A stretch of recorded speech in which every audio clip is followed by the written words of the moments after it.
বন্ধুরা, তোমাদেরকে আজকে একটা বড় সারপ্রাইজ আছে তোমাদের জন্য।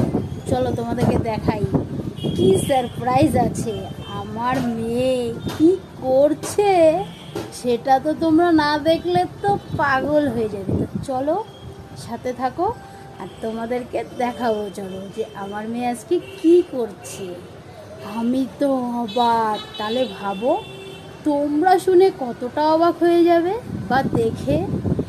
মানে কি যে আমার মেয়ে কোনোদিনও জলটাও ভরে খায় না, সেই মেয়ে আমার কত বড় হয়ে গেছে। উম্মা, আমি তো অবাক, আই এম তো অবাক। তো চলো আর কথা না বাড়িয়ে আসল কাজটা দেখা যাক কি করছে। তো এই যে দেখো, হ্যাঁ দাঁড়া, কি যে, হ্যাঁ ও কাপড় কাচতেছে।